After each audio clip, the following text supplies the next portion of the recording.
I declare for the NFL draft because, like Mayan Williams, I don't have a great chance to get drafted, but we are here. It is Elijah Moore week again, perhaps. And Devin Knotts is here to lead us off with the Football Guys DFS show. We have all your cash and GPP plays for this week's main slate. Devin, you were on the Elijah Moore call last week, and he came through. How are you feeling about that one? It should have been a bigger day. He had 12 targets. He only caught 4 of them. So, that's how I posted on Twitter like a few weeks ago. I have a really hard time celebrating wins, but I always think about what else could there have been.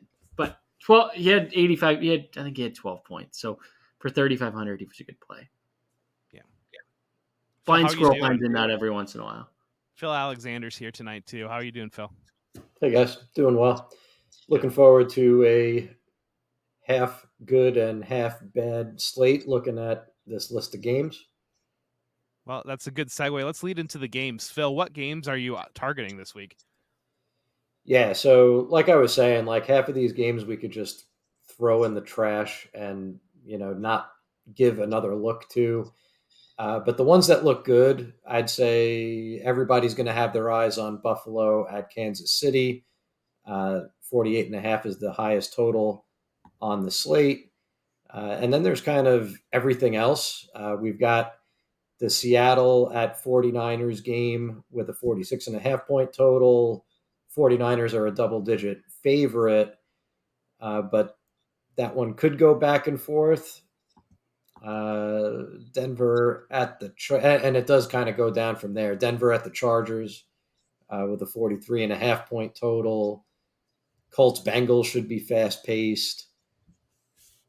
But I'll hand it off to Devin to see if there's anything else he's looking at. I have a couple more marked down as somewhat interesting. No, I think Bears Lions is really interesting. I think that sometimes these two teams play sort of like we talked about.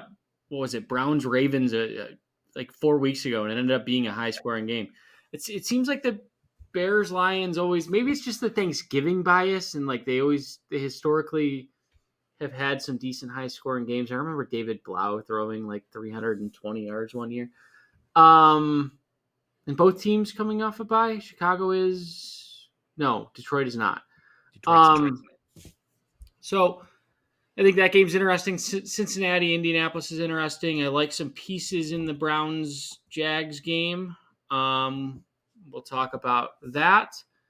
And then I don't know. I think there's a number of different games. I think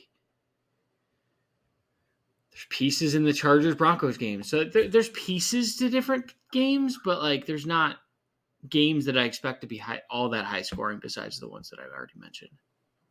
Yeah, I think one to pay attention to, we just had 2 weeks ago on Thanksgiving night, we had the Seahawks and 49ers. And so if the Seahawks, their offense looked much better last week against Dallas, if they can push the 49ers a little bit to get up there for the 49ers, because we definitely, the 2 weeks ago, they were able to sit on the ball the second half there. So that is kind of one that I got an eye on. Not really plays out of Seattle side, but if they can give the San Francisco side a little bit more juice. Before we move on, please take a moment to like this video and subscribe to the channel so you never miss an episode. Feel free to comment with your questions on this week's slate. We're going to move into cash game plays.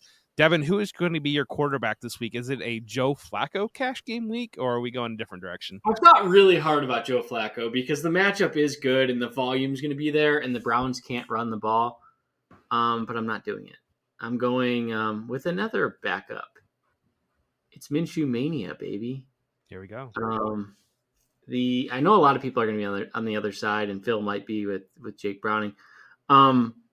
Cincinnati's defense is atrocious. It's like if we just look at what they've done recently, their pass defense, it's been over 300 yards to Jacksonville, 278 to Kenny Pickett. Lamar Jackson had 25 points. CJ Stroud had 350 passing yards. They've allowed, let's just pull this up really quickly because I'm completely not prepared, but they've allowed 23 points or more to fantasy quarterbacks in 1, 2, 3, 4, 5 of their last 6 games, with the only game that they didn't being Kenny Pickett, and he wears 2 gloves, so he doesn't count. But like, this is Minshew looked good last week, and with no Jonathan Taylor, he's going to have to throw the ball, and I think I like the Colts side of this game more than the Bengals. Jake Browning, great player. Like, well, no, he's not a great player. But 27-year-old, like, is he going to throw for 300 yards back-to-back weeks? I don't think so. So I'm going Gardner Minshew. I definitely think the term scrappy is reserved for Jake Browning. So if you look up scrappy football player in the dictionary, you see Jake Browning. Phil, where are you going to go on your quarterbacks for cash games this week? Right on back to Brock Purdy. He's getting a little bit more expensive now. I guess all it took was for him to take over as the odds-on favorite to win the MVP award for DraftKings to finally bump his salary up a little bit. But when you look at the other quarterbacks that are in that conversation, I think you could make the argument that Purdy is still mispriced by about $500. Last time he played Seattle a couple weeks ago in that game, he kind of ran bad to score only 11 and a half DraftKings points because the team scored 31.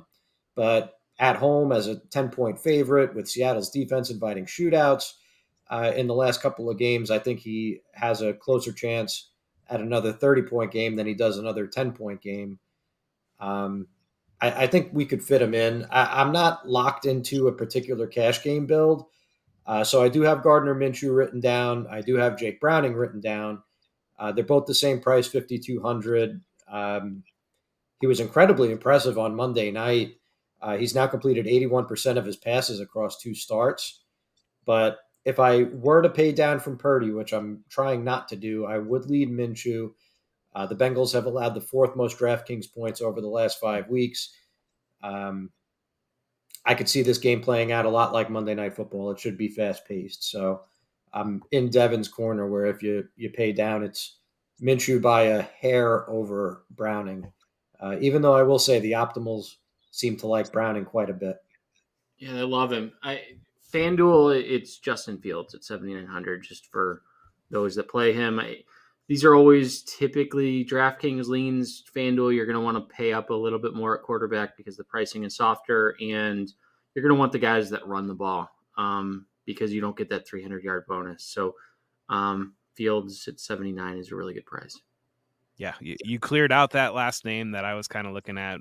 We talked a little bit about that Detroit Chicago game, getting a potential shootout, and I think there's some frustration on the Bears side. There were some comments this week about Luke Getsy's game plan that people weren't a fan of him running screens over and over again. So we'll see how that plays out for that Bears offense. But that allows us to move over to running backs. And Phil, who are you going to go with running backs this week in your lineup? Yeah, with no Tyreek Hill on the slate, I don't think it's even a question who you're spending up for. Christian McCaffrey at 9,200 is just by far the highest projected player on the slate. He's just been dominant this year. He scored almost 30% more DraftKings points than the next closest running back this season. Last game against the Seahawks, he was kind of the reason Brock Purdy didn't have a great game because he scored 34 DraftKings points. Click him and move on. And then in the running back 2 spot,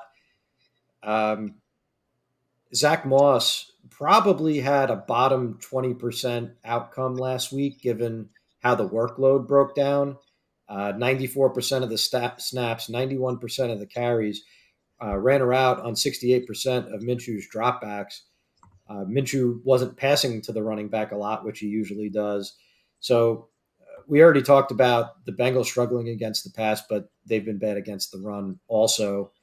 And really, he's the reason that I don't want to play Minshew in cash, because I think that Moss might hog all of the production this week for the Colts. And for that reason, I'd kind of rather get on Purdy in a game where I think the 49ers are going to score a lot of points. Yeah, I mean, if you get 3 or 4 touchdowns out of the Colts, though, I think there's enough there for both of them to hit value. And it's not like they're mutually exclusive either, because like I said, Purdy usually dumps it off quite a bit. Yeah, but I do think Moss will once again be the highest rostered player. I think McCaffrey will be up there as well. One name I'm not playing, Jerome Ford. I know the price is good, but like 5,500, I think some people are going to be attracted to him. He's just not that good of a player. But so don't like I would rather go with spend up a little bit elsewhere. Running back is a little bit challenging this week. But a name that I'm looking at again is Rashad White. I think he continues just to he doesn't get respect because he doesn't have the name value as some of the other guys, and his price is increasing just a little bit at 6,800. But he's topped 100 total yards in each of his last 2 games. He scored a touchdown in 4 of his last 5 games. So he's really becoming a big piece of this offense. And I think that he's certainly a guy who's intriguing. Another name that I will add is, I don't really like this player, but it's Javonte Williams. Look, this could be a game that's back and forth a little bit. The Chargers' run defense started off the year really hot, and over the last couple of weeks, we've seen a little bit of shakiness from them. So historically, this was one of the worst run defenses in football, and they allowed 130 total yards to the Patriots of all teams. So the last week. So Russell Wilson's under a significant amount of pressure because he threw three interceptions last week in the loss. But I think Javonte Williams finally could have the breakout game. The volume's been there, the production hasn't. A couple other names that I'm looking at, Chuba Hubbard, and that Carolina offense is gross, but at 5,600, they really kind of turned him into a bell cow back last week. He had over 20 rushes, over 100 yards. I think they're just trying to get out of this season with Frank Reich now gone, and I think that they are probably going to try to run the ball, and they don't really care about game script. They're just going to run the ball to make sure that Bryce Young can kind of get out of this year. And Keaton Mitchell at 4,900. We saw 2 weeks ago, Baltimore was on a bye last week. 2 weeks ago, their usage shifted pretty dramatically, and Keaton Mitchell had twice as many snaps as Gus Edwards and Justice Hill. So that could be trending in that direction at 4,900. That gives you access to a high upside offense, and that's about that, or Jerick McKinnon if Isaiah Pacheco doesn't go. He's mispracticed all week long. And so that at 4,800, those are 2 other kind of options that could be access into high scoring offenses that might be a little bit risky for cash, might be a little bit better GPP plays, but that's kind of the bottom of the barrel where I'm shooting there. Do we can know move what to the wide. Hold on one second. And you could tell I clearly just woke up like 5 minutes before this show. My brain is all over the place. Do we know what the status of Taysom Hill is yet? Because I'm seeing he didn't practice again today. And if he doesn't play, I think Alvin Kamara might be a better play than Christian McCaffrey at 8,200. Because you look at the red zone opportunities, and I think Alvin Kamara has 35 on the season and Taysom Hill has 32. No other player on that team has more than 10. So everything with, they'll have Olave, sure, but no Michael Thomas. Whether Rashid Shaheed is 100% or not is a different story. But I think it runs through Kamara, and the matchup is tremendous against Carolina. So if Hill doesn't play, I think he vaults up and becomes that top play for me this week. Do you think you can massage the lineup enough to get both Kamara and Christian McCaffrey into your lineup, or is that a little bit too dicey here? You could do it. I mean, we can talk about wide receivers. You're going to have to take some Elijah Moore and Drake London action, which, I don't think it's horrible because there isn't that top end wide receiver this week. There's not the guy that you feel comfortable whether. There's like 3 guys this week that you really feel comfortable with. It's the Tyreek Hill, CeeDee Lamb, and A.J. Brown. Like, those are the 3 that I feel comfortable with this season paying up for in cash. They're not on the slate. So, like, Justin Jefferson, great player coming off of, theoretically, Justin Jefferson should be a really good play because 8,500 is a fantastic price. He said he told us all that he wasn't coming back until he's healthy. And he waited, 8 weeks now or however long it's been? So, can we trust Josh Dobbs to get him the ball? I mean, he should be the top guy this week. It's just whether or not you trust a guy coming off of injury. But other than that, like, I'm not playing Keenan Allen against that tough Denver defense. Stephon Diggs, who knows? At 8,800 just feels expensive. So I do think you could do it. And some of the value guys that I talked about, I think Elijah Moore's still in play. 12 targets last week. The 4,500 is a little steep, but Jacksonville, I expect their pass defense is one of the worst in the NFL. So yeah, Garrett Wilson at 5,500 is intriguing against Houston. Houston is another funnel defense where their run defense has been really good. Their pass defense hasn't. So who knows who's going to start at quarterback this week? It probably is going to be Zach Wilson, but like that whole situation's. They did confirm that it's Zach Wilson this week for the Jets, so I think that's a feather in Garrett Wilson's cap. Yeah, I think it helps Garrett Wilson. Like Zach Wilson gets a lot of hate, but he's had games where he's throwing for 250 plus. He's not Tim Boyle, so I don't know. Phil, what do you, I'm rambling at this point. What do you got? Nah, that's okay. I'm pretty much in alignment with you. My note on Alvin Kamara, who I had in my GPP section, was that you'd have to consider him in cash if Taysom Hill was out. And then at that point, yeah, it's really all about where do you find the value. I was looking in my first build at DJ Moore at 6,500. I think Justin Fields, so much of his production goes through more in that passing game. His price has been too low on DraftKings pretty much the whole season. I feel like they dock him because of the shaky QB play, but his track record with Fields in the lineup is pretty impeccable, and that includes 22.6 in the game against the Lions 2 weeks ago. So I like Moore. I think you could play him in cash.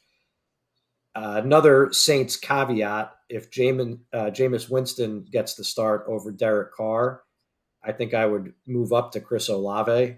I might move heaven and earth to get up to Chris Olave. Actually, I think he becomes a great play with Jameis just chucking it up for him. He's been missing a quarterback like that. Elijah Moore, like Devin said, that one is also kind of predicated on Amari Cooper sitting with the concussion, because I think that the 12 targets had a lot to do with Cooper leaving early because he wasn't really targeted at all, I don't think, in the first quarter. And then Cooper left, and it was everything in his direction. But I think the narrative did play out there. Joe Flacco really does love that guy. And then, yeah, I think at the lower end, Devin mentioned Drake London. So 4,600 on DraftKings. And I get not wanting to trust any Falcons players in a cash game, but before last week when the Jets secondary locked up Drake London, you could pretty much count on him for a double-digit point floor. He had 6 catches and 54 yards in this matchup with Tampa Bay earlier this season, and I think that's a fair baseline for this game. So if you're getting, 11, 12 points for 4,600 out of London, I think you could do worse. And there is upside because the Bucs have fielded one of the worst pass defenses in the league this year. If you're going any lower than that, I think you're probably looking at Jonathan Mingo at 3,500. I wouldn't do it, but his targets are on the uptick. I don't know. He comes up. He's with going to be popular, and he's a guy that I can't do it. I think he's a Josh Downs trap where people see the targets and they think the targets are going to be repeatable, and maybe that's the case with Elijah Moore. But I don't know. I'm not someone who thinks his role is going to change in week 14.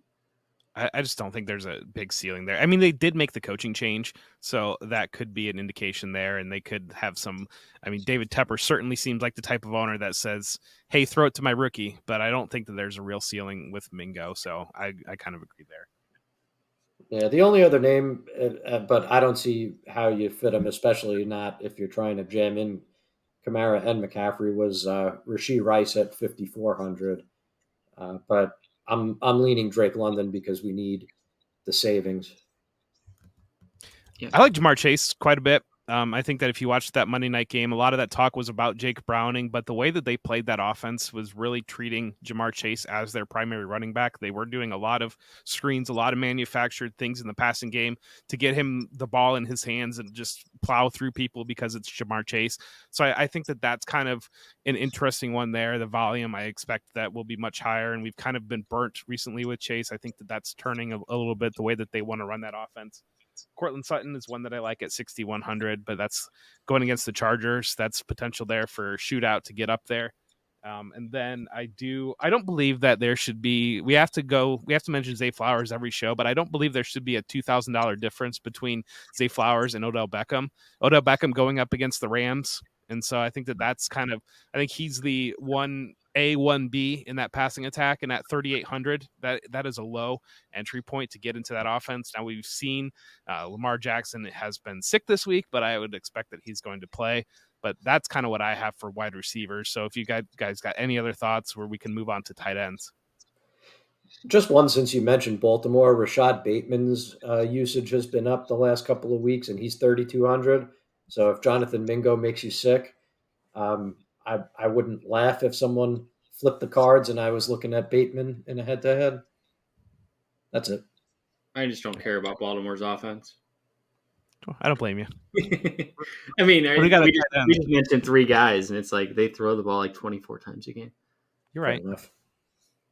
Zay Flowers is fun for a little bit, but like it's maybe Beckham revenge game. Telling you, love that revenge narrative. Gets in the end zone. Phil, you got any tight ends plays for us this week in cash games? Yeah, so looking at the roster percentages that Devin did and around the industry, I don't know how popular this is going to be, but the name that jumped out to me was Gerald Everett at 3,400. It's either him or Brevin Jordan at 3,100 because it looks like Dalton Schultz is going to miss his second straight game with that hamstring. But I have Everett in because I like the game environment better. I think there's less competition for targets in that LA Chargers passing game. They pretty much are down to Keenan Allen and nobody else. He's got the mother of all tight end matchups against the Broncos this week. Those are the same Broncos that Brevin Jordan had a strong game against last week. They allow 63% more DraftKings points to tight ends than league average over the last 5 weeks. But there's really a lot, I think, in that 3,000 to 3,500 range. Isaiah Likely is fine. Kyle Pitts is fine. I just like the matchup for Gerald Everett. Have you spent a nuts at all? Or you just kind of no? I don't guys think last week. I don't think. I mean, we're talking about the same guys every week at this point. It's like spin a wheel, but Brevin Jordan is intriguing because Tank Dell's out and Noah Brown was completely ineffective last week. So Houston, they're going to throw the ball. We know that. And at that price, I think Jordan is at least intriguing if Schultz misses. The matchup's horrible against the Jets, but maybe that helps some of the short to intermediate passing. But it's probably, I don't know. Isaiah Likely is probably going to be the most popular, and I'll probably just go there because probably just try and differentiate elsewhere. I don't really have a strong take on. I do it for GPPs, but not for cash. All right. Before we move on, make sure to head to footballguys.com/plans to become a Hall of Fame subscriber. Hall of Fame subscribers get access to all DFS content for less than $20 monthly or $95 annually. And so we're rounding up that season here. And so make sure to jump in there and get ready for next year as well. We're going to move into our GPP plays. And how are we playing quarterback differently in GPP? Phil, I'm going to lead off with you here. Yeah, so I think Devin mentioned the Detroit-Chicago game earlier, and I like Jared Goff, the Lions side. I think we're going to see roster percentages concentrate in that salary range that Goff is in on Purdy and on Fields. and that's going to leave the Lions' entire offense as in a pretty nice leverage spot. Detroit hung 31 on the Bears in their last meeting, and Goff didn't have a great game, but it's hard to run on the Bears, and I do think that Detroit is going to put up points, and I see it coming through the passing game. Both of these teams run a lot of plays each week, so I think it could easily go over the total. This second one, we'll see if I actually have the intestinal fortitude to click this button on Sunday. But Desmond Ritter at 5,000. In the last meeting between these two teams, Ritter had his best completion rate of the year. He threw for 250 yards, ran for 38 and a touchdown. He is usually good for a little something on the ground. Let's call it like 3 to 5 points. So if he could get to 250 yards again, throw for a couple of touchdowns, and add those 3 to 5 points on the ground, you're looking at a 4x multiplier. Look, we can make fun of these crappy stacks all we want, but when they hit, there's such an advantage to that because you could just play the best projected plays at all of the other positions, regardless of the percent rostered, because nobody has the Desmond Ritter, Drake London, Kyle Pitts stack. So it's how a lot of these first place lineups look these days. So I'm willing to try it. Okay. Good luck. Ringing endorsement from Devin. No, I think I don't know. I don't even want to say it's fine because I certainly wouldn't go there, but I see the logic. Couple names. I think Joe Flacco is interesting. If Jake Browning can throw for 354 yards against the Jacksonville Jaguars, I think 37 or 38-year-old Joe Flacco certainly can as well. And his second game should be better. I think his first game he looked good for 3 quarters, and then the clock struck midnight and he turned into a pumpkin. So, you know that I have young daughters and I'm making Cinderella references. But the other side of the ball is we'll save that for running backs. Josh Dobbs, 5,900. There's not a more volatile player in the NFL, maybe, than Josh Dobbs. He's coming off a bye. This is really his last shot as a starter. There's a lot of talk about him losing his job. He threw for 4 interceptions or 4 turnovers, I can't remember, 2 weeks ago against the Bears. And he gets Justin Jefferson back. And this entire offense changes when he has Jefferson because they have a lot of good, like, number 2, number 3 guys in Jordan Addison and KJ Osborne and TJ Hawkinson. But all of those guys elevate with Jefferson back. So I do think that's the entire offense should be better. We've seen Kirk Cousins have some massive days. 5,900 should keep people away from that price a little bit. And then Josh Allen, 8,300. Look, Kansas City's defense has been good. I think that there's no denying that. However, this is a game you're going to want to take a side on in at least one of your lineups if you're building multiple lineups. I personally think that Buffalo looked good against Philly last week. I think that they certainly did enough to win that game. I'm sorry, Jeff. But that's sort of the season that they've had. And, Kansas City, their offenses looked so out of rhythm that, could Josh Allen come out and throw for 300 yards and multiple touchdowns? I certainly think he could. A lot of people are going to look and say no one's done that against Kansas City this year. But, they faced, outside of facing Jalen Hurts and Tua in Germany, they really haven't faced that difficult of a schedule this year. So Josh Allen may be the best quarterback that Kansas City has faced all year. Yep. And it looks like we may have lost Jeff, so I'm going to keep talking.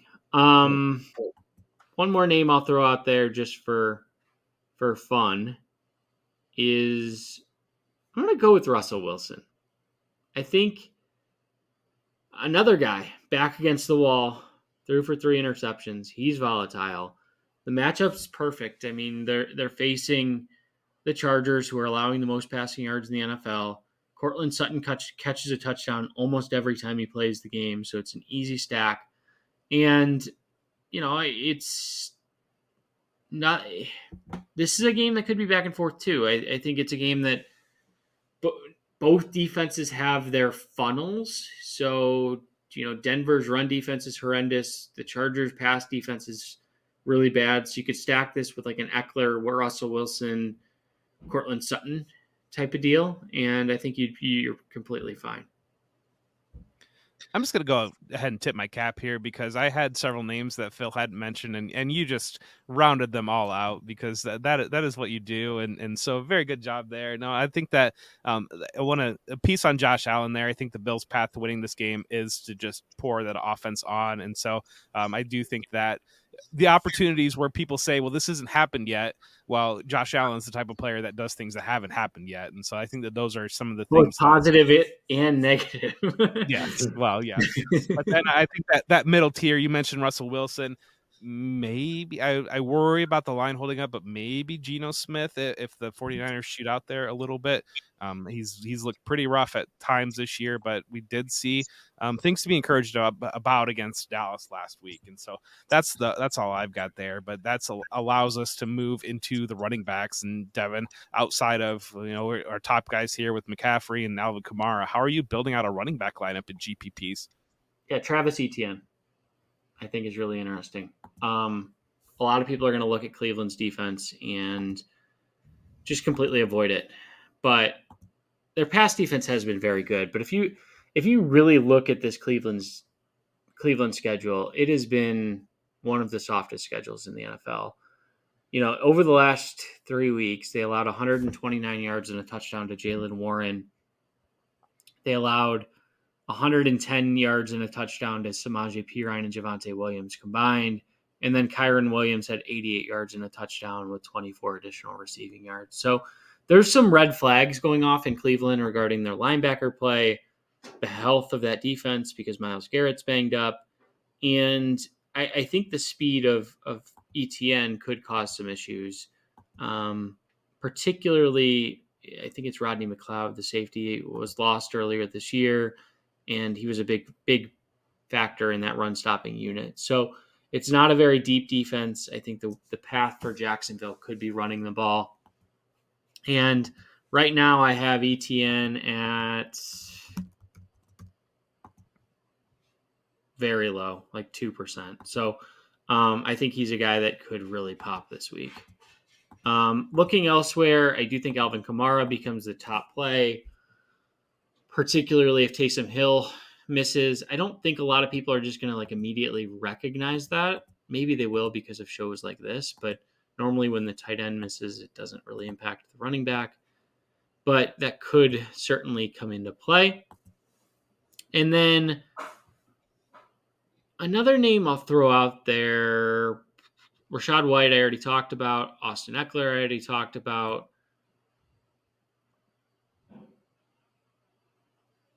Yeah, Phil, go ahead, and then I'll see if there's any names left. There's a couple that I don't know if I want to mention or not. I'll start with Jahmyr Gibbs at 6,600. I mentioned the Detroit passing game being the way to beat that Chicago defense. So for the same reason I like Goff, I also like Gibbs. I think that this profiles as more of a Gibbs game than a Montgomery game, and just in general in tournaments, I don't think people consider stacking their quarterback with their running back enough, even when it is a pass catching running back like Jahmyr Gibbs. Jeff mentioned Keaton Mitchell earlier at 4,900.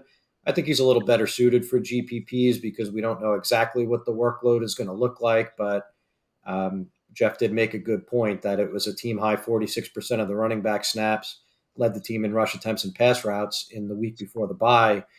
That is the kind of guy that if he gets anything resembling 12 to 14 touches, you're going to want him in your lineup because he could bust those long runs. And outside of that, Yeah, my only other note was on Kamara. I mean, if Taysom Hill is in, that means that his percent rostered stays on the lower side at 8,200, and he still has a terrific rushing matchup. Yep. And they're still not at full strength at wide receiver. So, what did we see Kamara score? Was it twice last week?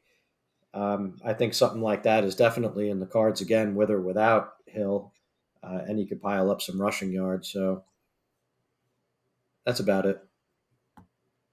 Yeah, Keaton Mitchell was the other name I was going to mention, and I think that he's certainly a guy who could break the slate.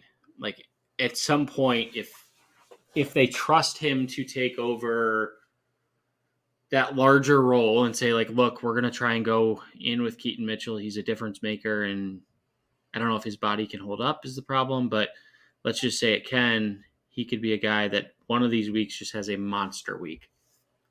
I like that a lot. And then watch the practice reports on Pacheco. Clyde Edwards Hilaire 4,200, and that's really gross, but that's 4,200, and that is probably the game that out of all the games that you want pieces of. I mean, I still believe that the Chiefs offense will get it figured out, and being a Bills fan, having watched this Bills defense, there is no part of this Bills defense that scares me when it comes to Patrick Mahomes, and especially the magic Mahomes has against the Bills.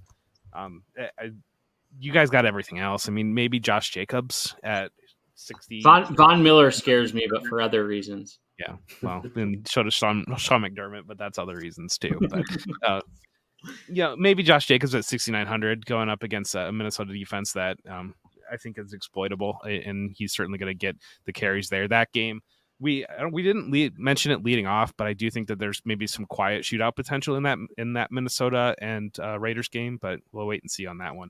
And that's all I've got for running backs to clear that one out. And Devin, I'll lead off with you on wide receivers. How are you building your GPP wide receiver lineups?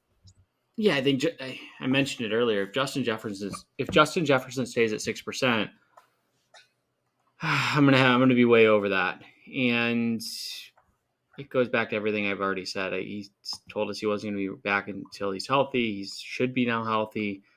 There's not much reason for him to come back other than being healthy. It's not worth risking the injury. Brandon Ayuk is another name that I like. I think he's always in play. Just the upside, if you look at price versus, I always look at it as the guy who is priced low but has the upside to be a top 3, top 5 receiver on any given slate.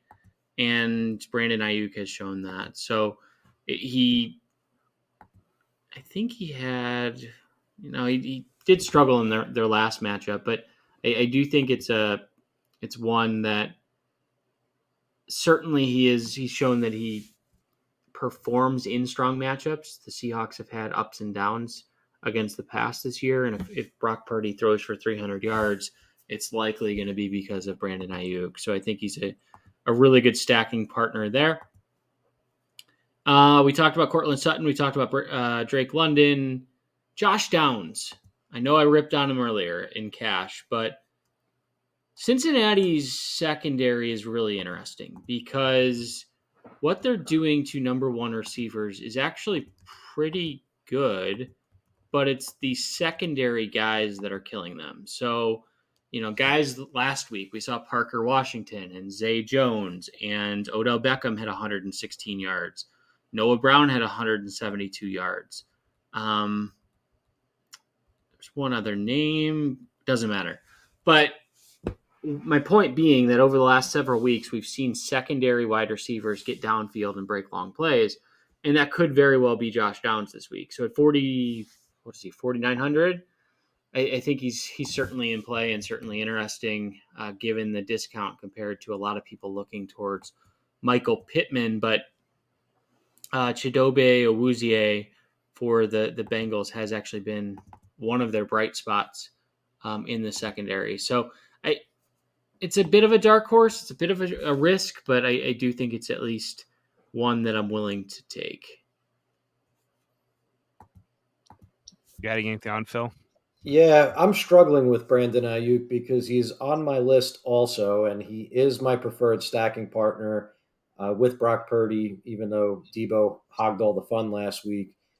On the one hand, I continue to just think he's one of the best real life wide receivers in the NFL. And we know that the lead guy in that offense is subject to change each week.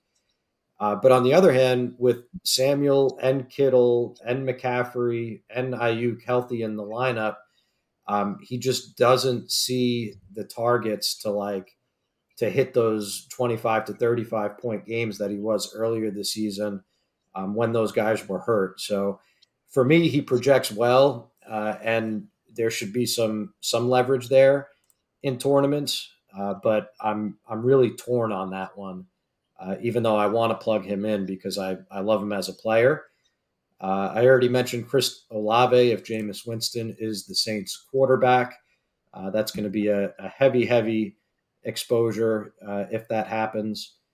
And I think it should. I mean, what are the Saints doing running Derek Carr out there? With 2 concussions in the past 4 weeks, that would almost be criminal. He could play for the Dolphins. Yeah, I like the lower priced wide receivers for the Chargers.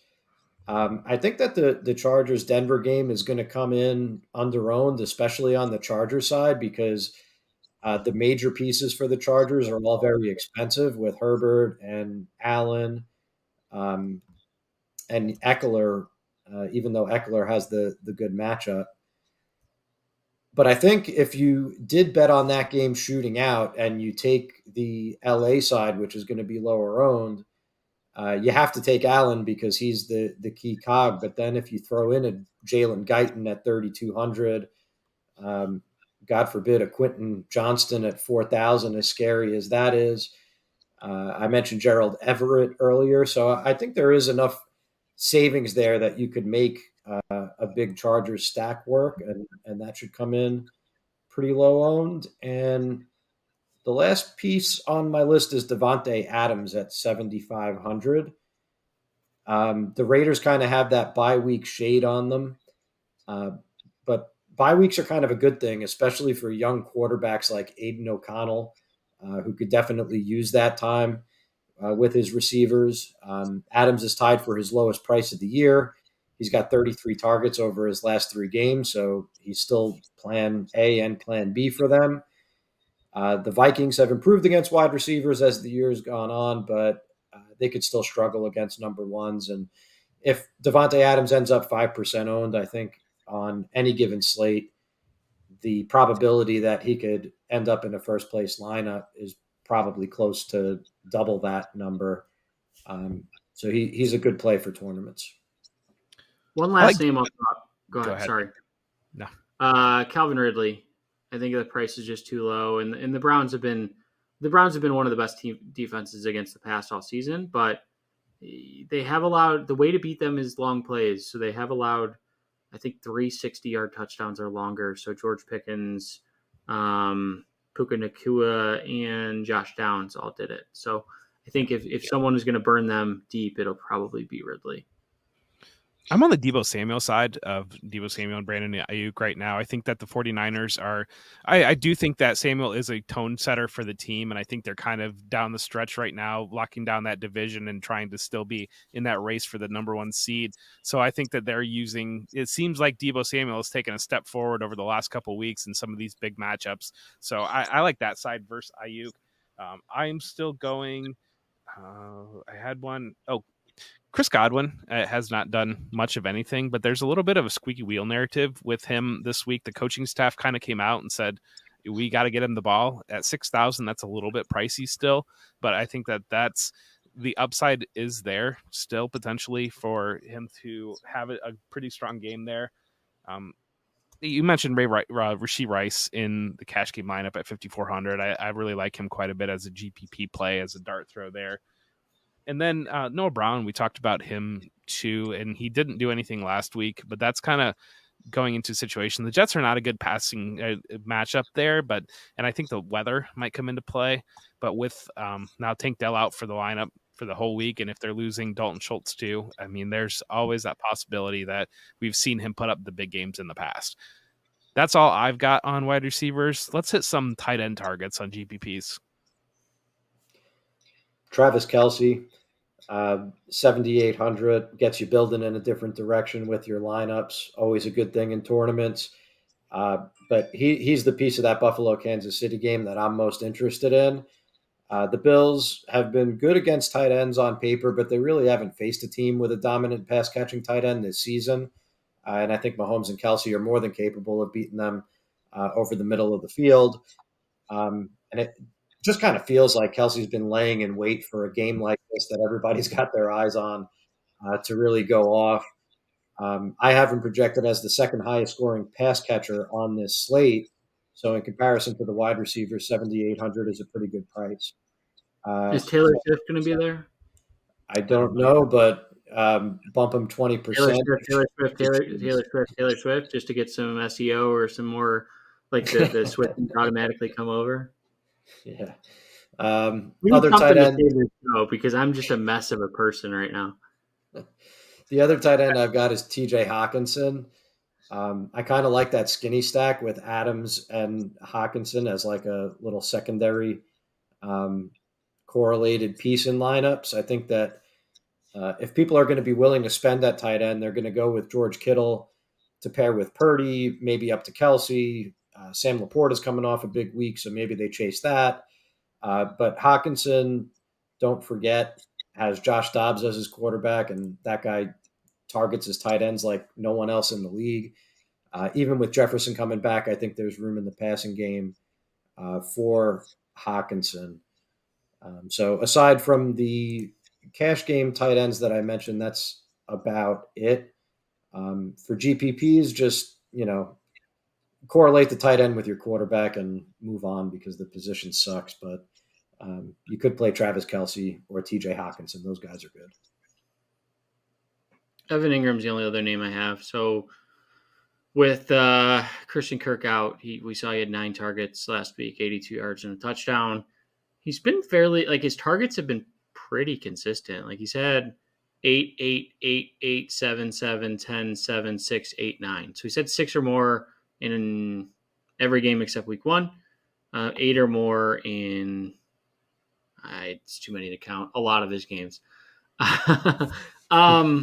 Good analysis, Devin. But yeah, I think that like I said, I think the Browns are fake. I think that they're starting to spiral out of control, and I think that they're a team that could very easily lose this game. And we saw them give up 38 points to Gardner Minshew. It wouldn't surprise me if Jacksonville came out and just had a big game this week. And that's coming as a Browns fan. I just think that this is a team that's on the downward trajectory. Cole Kmet is another name.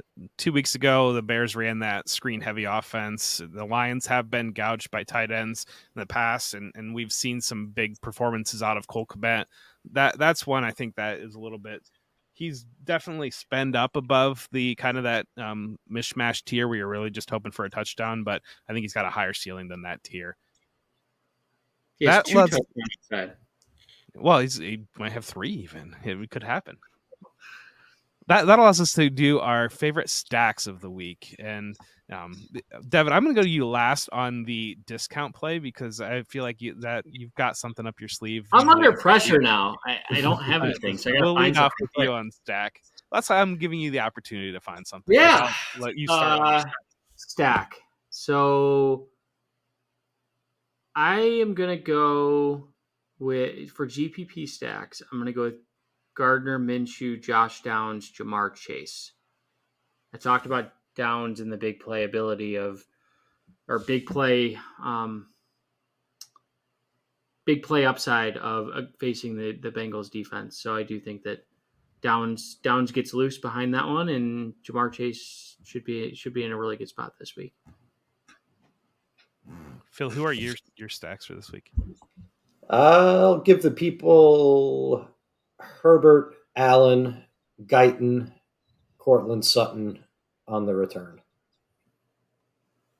I'm going to go to the Jake Browning, and Devin kind of mentioned the Jake Browning and Jamar Chase stack, and bring that back with the Zach Moss play there. So I do believe that Jamar Chase on those tunnel screens, those types of things is what the Bengals are trying to do. And I think the volume is there potentially. And plus we saw running upside from Browning last week. Discount plays of the week. And I'll lead off here. I'll go first on my discount play, but I've got Khalil Shakir at 3,900 in that Buffalo Kansas City game.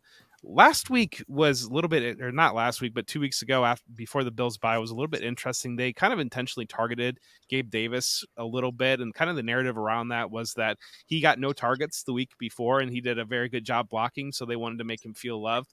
I think that this is going to allow them to go back to Shakir a little bit, who is breaking out to some extent, and he had 100 yards 3 weeks ago. So at 3,900 in a GPP play, kind of pair him with Josh Allen and go for that upside in that shootout game. The Bills should be worrying about winning games rather than players feeling loved. I tell you what, they got a lot to worry about right now, or nothing at all to worry about if they make the right decision here. But Phil, what's your discount stack? Your discount play? real quick, let me ask you as a Bills fan, on that note on Shakir, do you have any reluctance with Dawson Knox potentially coming back to the lineup, that they're going to go back to 12 personnel? I think that they will rotate. I think that they've seen enough. I think they've seen the 3 wide receivers open up enough in that offense that they'll kind of cycle some guys through there. I think that I don't know what is going on with Stephon Diggs, but I don't trust Stephon Diggs for production on anything. And I think that might be the first time we've mentioned his name this entire show, which tells you kind of where he stands right now. So I do think that they unlock some things in that offense with the 3 wide receiver sets, but I do expect they'll, even before Knox got hurt, they were starting to trend away a little bit from the 2 tight end sets from where they were at the beginning of the year. All right. Good enough for me. If you like Shakir, then I like him because you're the guy in the know. You told me at the beginning of the year not to draft him, and it ended up being a good move overall, aside from the couple of weeks that it wasn't. He worked his way into the rotation, so I'll just say that because he was not there at the beginning of the year. Yeah.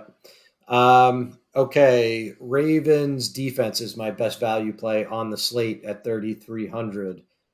We don't often talk defenses, but this is just one of those spots where the Ravens are off a bye, at home as big favorites. They're playing against Matthew Stafford, whose quarterback rating when pressured is right there with guys like Will Levis and Gardner Minshew, which is to say that it's not very good.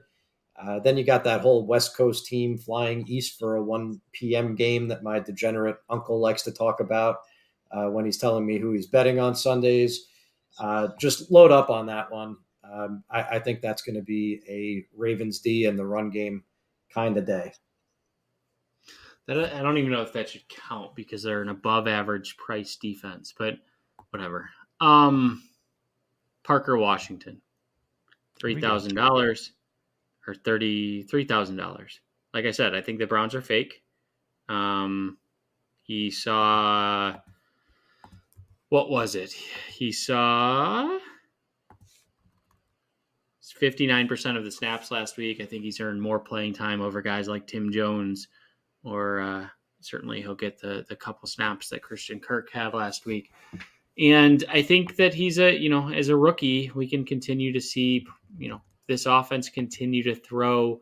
Could Parker Washington and CJ Beathard have some chemistry based off of being on the second team offense together? I think that's a possibility. And we've seen that happen before where backup quarterback comes up, backup wide receiver comes up. They have a connection because they're practicing more together than the first team.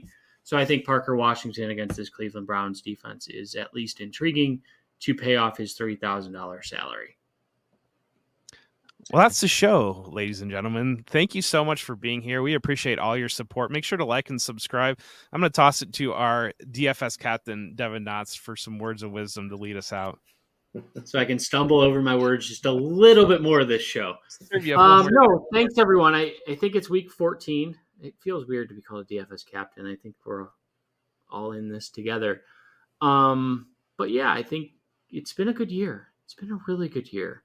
And a large part because of everyone listening to this show, those that are subscribing to Football Guys.